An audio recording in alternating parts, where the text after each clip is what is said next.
Hey you guys, it's Michelle. Welcome back to my Media Musings. And today we're going to talk about my goals, my reading goals for 2025.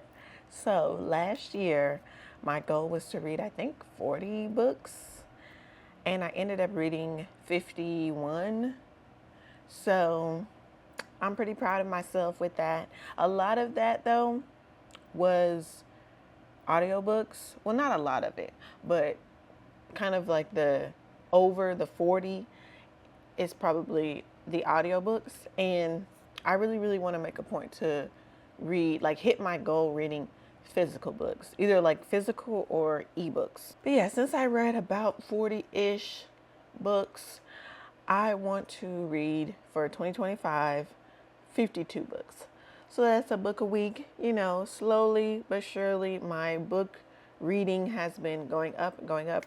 I think in 2022, my goal was to read like 30-ish books, and I hit my goal. 2024, 40-ish books. Hit my goal. 2025, 50-ish books. And we're going to hit it, okay? And we're going to surpass it, all right? So yeah, that is the main goal.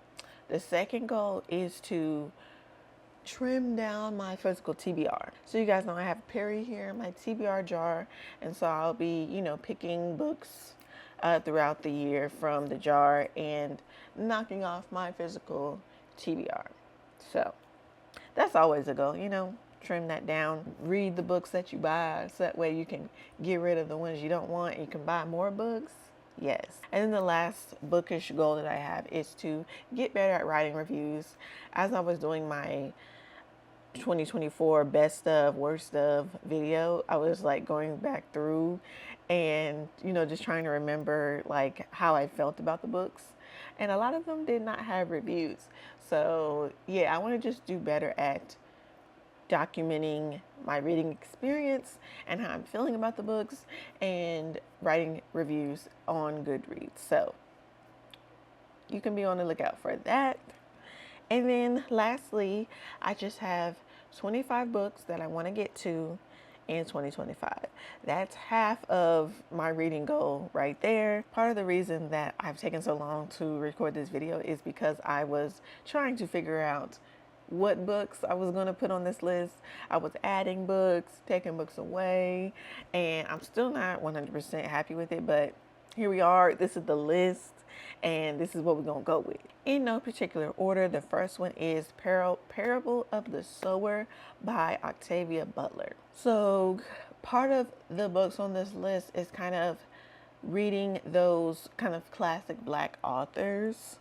And I feel like Octavia Butler is one of those, and especially this book that was set in, I think, 2024, and it did a lot of like good predicting and stuff like that. So I really want to get into it. So it is about this girl, Lauren. She's 15 years old. She lives in this dystopian future that is ravaged by climate change and societal collapse. And basically, she's trying to find community. She ends up developing this belief system called Earth Seed. And yeah, a lot of these books too are like getting out of my comfort zone. So that's not something that I would typically read, but here we are. The next one is North King's Unexpected Inevitability by A.E. Valdez. So I'm so excited about this book. I read Snow King's Gotta Catch a Snowflake last year, I think, and I loved it. It's a a Christmas novel. Loved it. And then I read the follow-up, Winter's Eve, I think. So this series is about three brothers, the King series, and they're, filthy rich, whatever. It's a romance, so they each have their own like things going on. All of the men are described as like being big and muscular and fine, and they all have names that are around like winter and Christmas, things like that. The first brother, his name is Snow. The second brother is Winter, and then the third brother is North. So it's kind of got that thing going on. I think Winter was probably my favorite thus far, but we'll see. North, he's supposed to be like the kind of like the quiet one of the brothers. He's the youngest one. yeah, so I'm really, really excited to get into his story. The next one is This Could Be Forever by Ebony Liddell. You guys know that I am a young adult reader. I like young adult. I like to just, have fun with my reading, not do anything too serious. So, like, young adult is my jam. And so, this seems promising. It's going to be about two teenagers falling in love over the summer. They're dealing with family things, they're dealing with self discovery. So, yeah, coming of age, love story. That's right up my alley. The next one is Love Times Infinity by Lane Clark. This was a Lily Reads book club pick from last year that I didn't get to, and just hearing the responses, it seemed like it was pretty good, so I added it to my list. So this book is about a girl named Tammy, and she's trying to get into her dream school, but she's struggling with like self-doubt and also some issues with her mother not believing in her, whatever. Then she meets this boy, Kai, and, you know, I guess he's trying to like help her, and she's trying to decide like, should she, let him in? Should she let him support her? And then they build this love. So I'm excited to get into that one. The next one is Moth to a Flame by Ashley Antoinette. So this one I picked because a year or two ago, a lot of people were really into that ethic. I think it's called the Ethic series. And this book is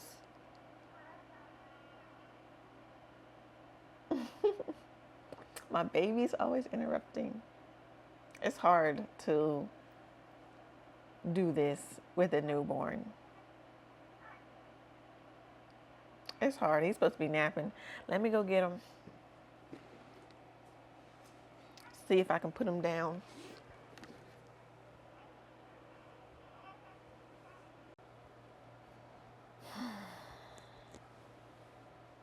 Y'all, I done tried to give him a bottle. I tried to, rock him back to sleep.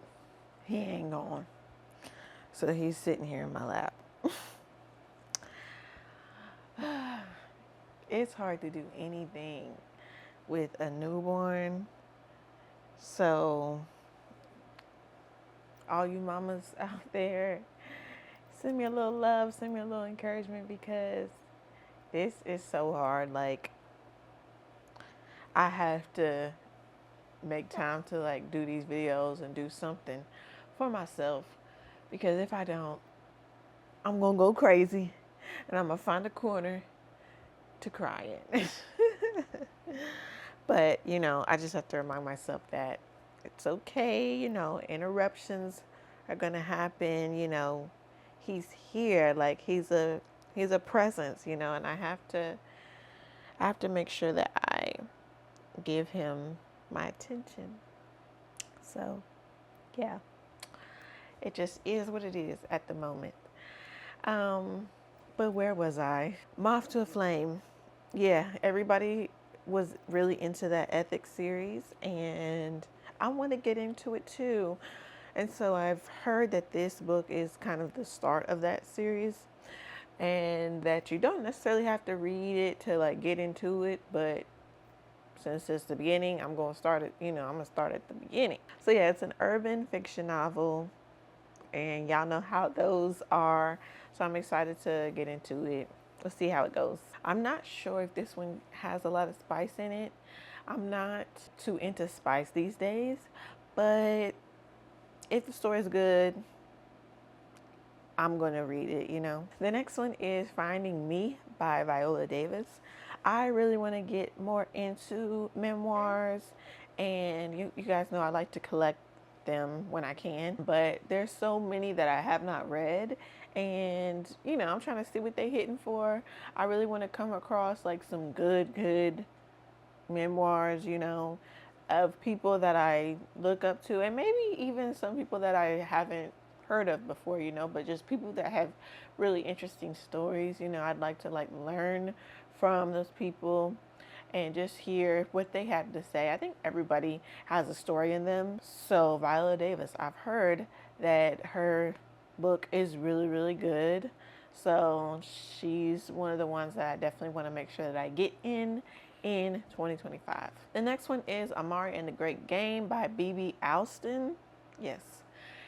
So I read the first book, Amari and the Night Brothers, this past year, and I did enjoy it. It is a middle grade book, so it's on the kiddie side, but I enjoyed it. It's a fantasy. The last book was really good. I loved the adventures that Amari went on, and I'm excited to kind of keep reading about her and the things that she gets into. She's back at her school or her academy or whatever, and she's faced with new challenges, rivals, things like that, and goes on this journey again.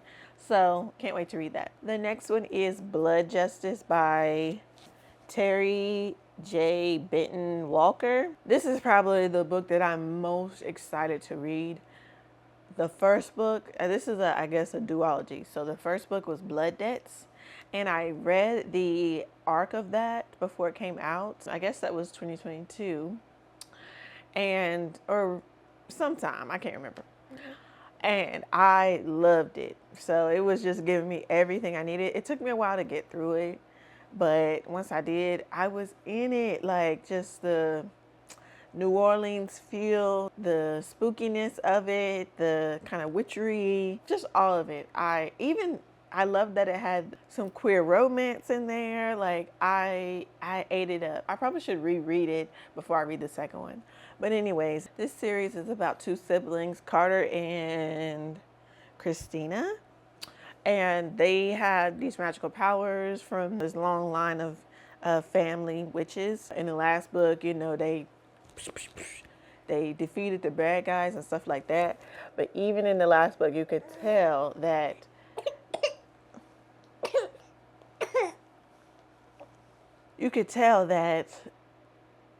the villain, whoever, was going to come back and seek revenge. So I'm happy to, get into the second book, pick up where we left off, and see how they going to end the story. The next one is There's No Way I'd Die First by Lisa Springer. So I was watching Kayla's Bookish Vibes, and she was reading this book, and she was saying how it was real campy and just kind of real fun, and not so much of a scary horror or anything like that. Or that, yeah, not so much scary, but more campy-ish. So that kind of intrigued me, so I added it to my list. It's about this black teen girl. She throws a Halloween party in this old mansion, and things happen from there. Crazy things happen from there. So I'm excited to get into it. Full disclosure, so this is a recommendation that I got from Lily Reads. It is about a girl who is living with HIV. She ends up getting a crush, and there's also someone threatening to reveal her secret. So that seems like it's going to be good. And I trust Miss Kenya, so I'm going to get into it. Not So Pure and Simple, another recommendation from Lily Reads by Lamar Giles. This book is about a guy who joins this purity club at this church in order to get closer to a crush. So I really, really like, again, young adult stuff.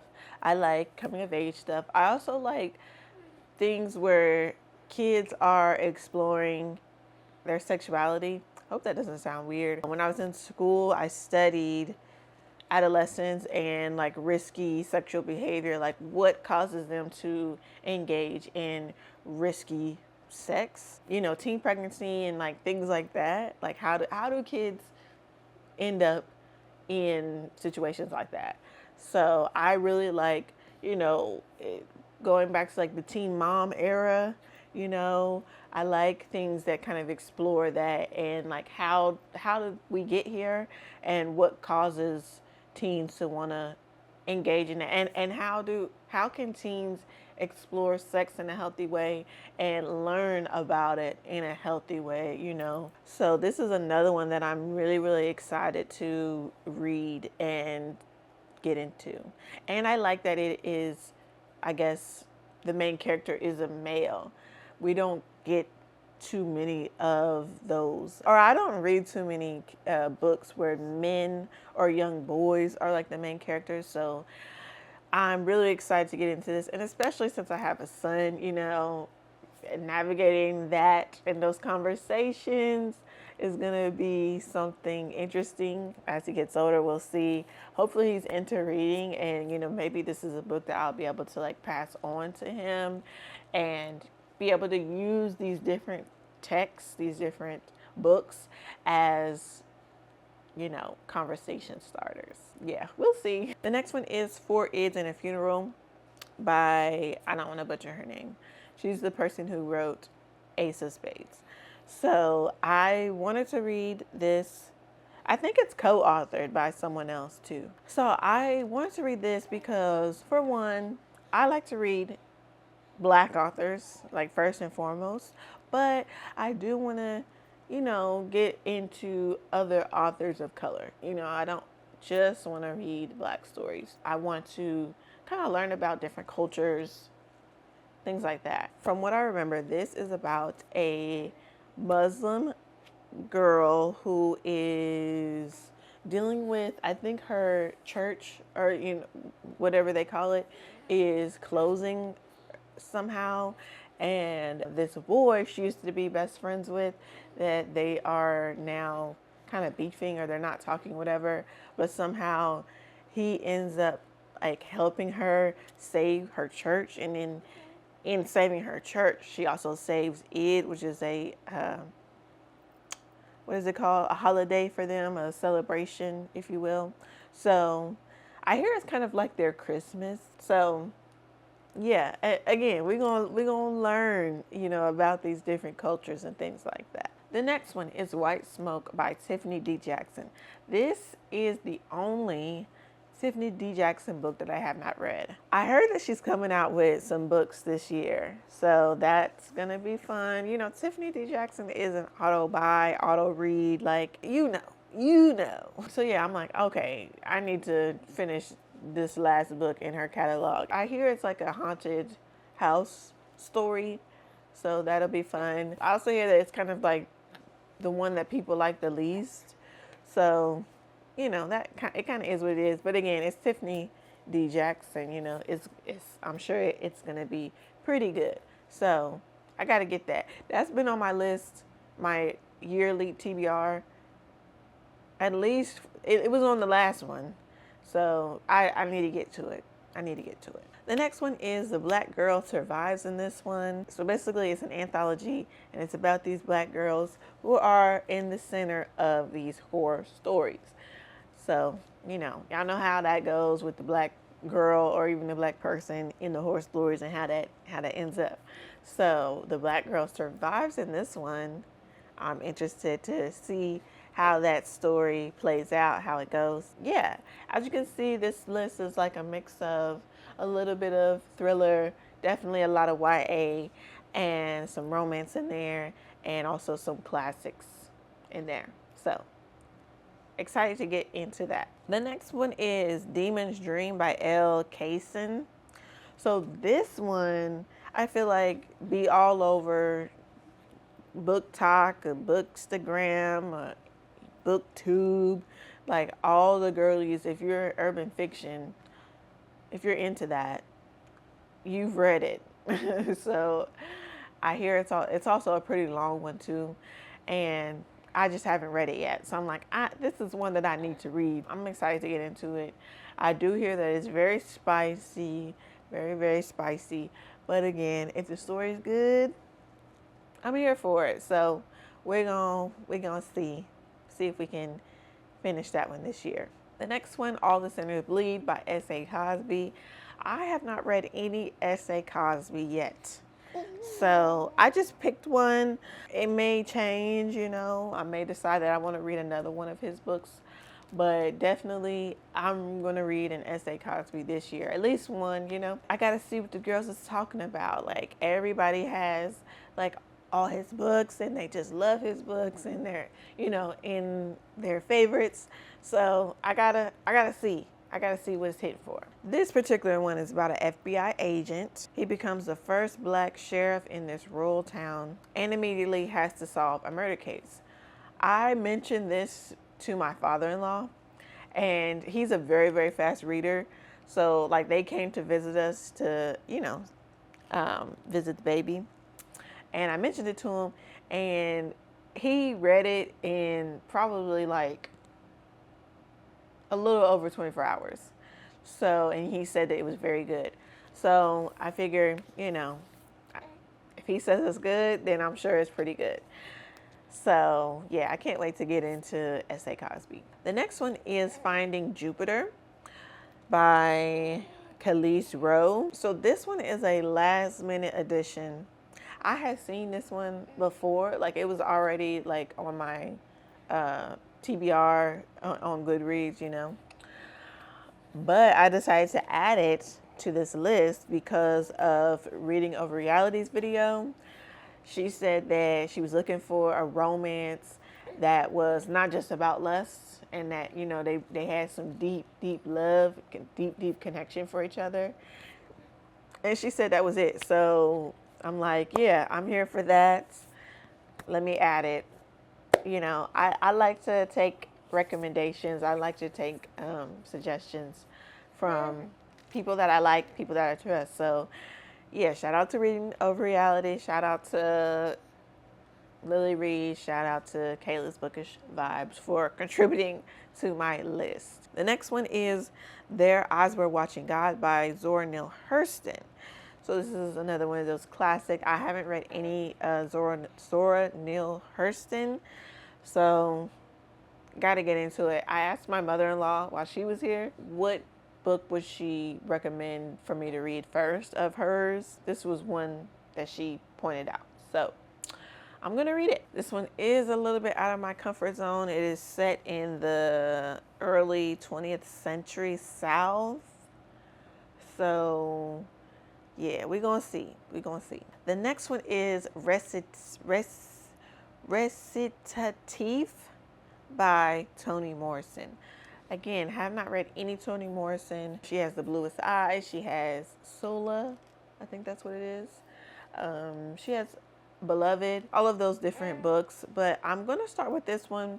Again, thanks to Lily Reeves because she read it and was talking about how this book is about a black girl and a white girl. And let me see. They meet in an orphanage. I think one of them ends up pregnant or something. But the whole idea, bless you, little man.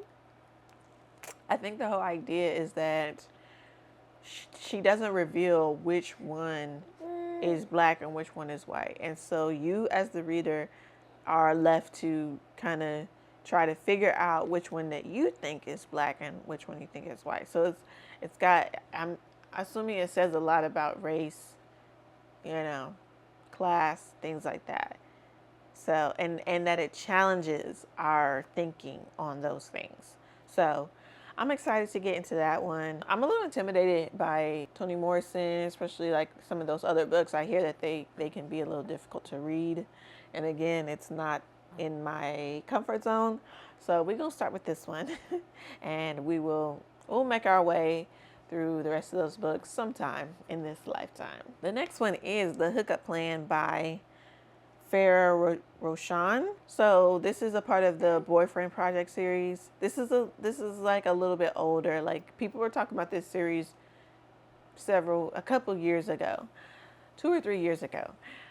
And it's just taken me forever to finish it. I hated the first one. I really, really liked the second one, and I just have not read the third one yet. I hear that the third one is the best, but I keep my library doesn't have it, even though they have the first one. I can't get it on Libby. I can't get it on Hoopla. So this is just one that I'm probably just gonna have to buy in order to read it. But I gotta finish the series. Like this book has been on my list for a few years now. So this is one I gotta get to it. A lot of these towards the end here are ones that have been on my list for a few years. So I really need to get to these. The next one is Black Girls Must Die Exhausted. I was going to read this one last year. It was on my list, but I decided not to because at the time I was pregnant and I didn't want to, invite any like negative or like kind of bad vibes around that. This book is about a woman who struggles to get pregnant, or like her dream of having children is challenged in some way. Earlier last year, we were trying to get pregnant. So again, I just didn't want to invite anything, like that into my life at the time. But now that he's here, I'm going to get into it. I'm really excited to like read the rest of this series because it's something that I'm interested in, is maternal health, reproductive health, and just women dealing with pregnancy and things like that. So yeah, I think I'm going to enjoy this series, but I got to get started on it. So I got to read the first one. The next one is Love Radio. I don't hear anybody talking about this anymore. It came out a couple of years ago. So it's about a DJ and it's about a writer, and they go on these dates, I think. And they, I think that the DJ, the guy, he has to kind of convince the girl to like go on these dates and to like, fall for him, I guess. So I'm finally going to get to that one. The next one, Make a Scene by Mimi Grace. This is a book in a series.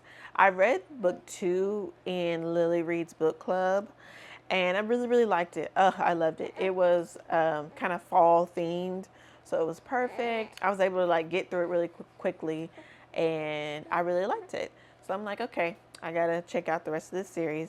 So let me, go back to book 1 and start there. So Make a Scene. It seems to be the sunshine. What do they call it? Sunshine, grumpy, whatever.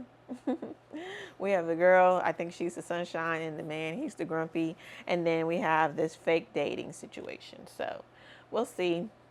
I am not too sure about like, the different tropes. Like a lot of people who are like, well into their reading, they've been reading for a long, long time. They know what tropes they like, what tropes they don't like. I'm still figuring that out. I know a lot of people don't like fake dating or whatever, but we're going to see. We're going to see. I feel like fake dating is like hit or miss for me. So we'll figure it out. The next one, Charming as a Verb. This one has been on my list for forever. I've actually checked this out from the library 3 times and still have not read it. So this one, high priority. These last books, like, gotta get to them. So this one is about a boy who is, I guess he's popular or whatever. He's got this dog walking business and he is trying to get into college or whatever. This girl, she's kind of, I guess, a nerd. She ends up blackmailing him into helping her be popular, I guess, gain some social status. So I've just heard that this one is really, really cute. And yeah, I gotta read it. Are you pooping? Are you pooping? Come on, baby. We got one more. I think we're good. Let me check. We good. No poop.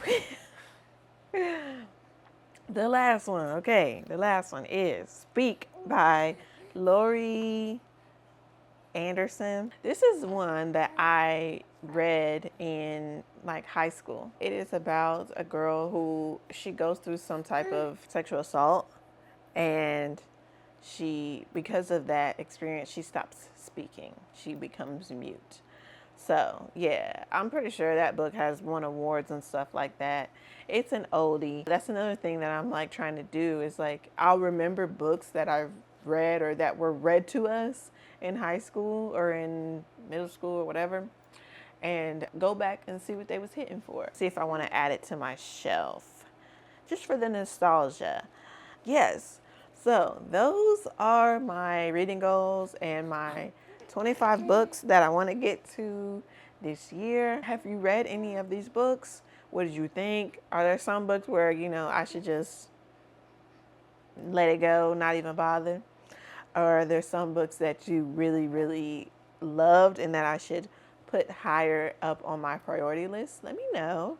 I'm so excited for this reading year. Reading is just, something that takes my mind off of things, and I'm really just excited to see how many books I can read. Even though the goal is 52, the goal really is always to read as many books as I can to surpass the goal.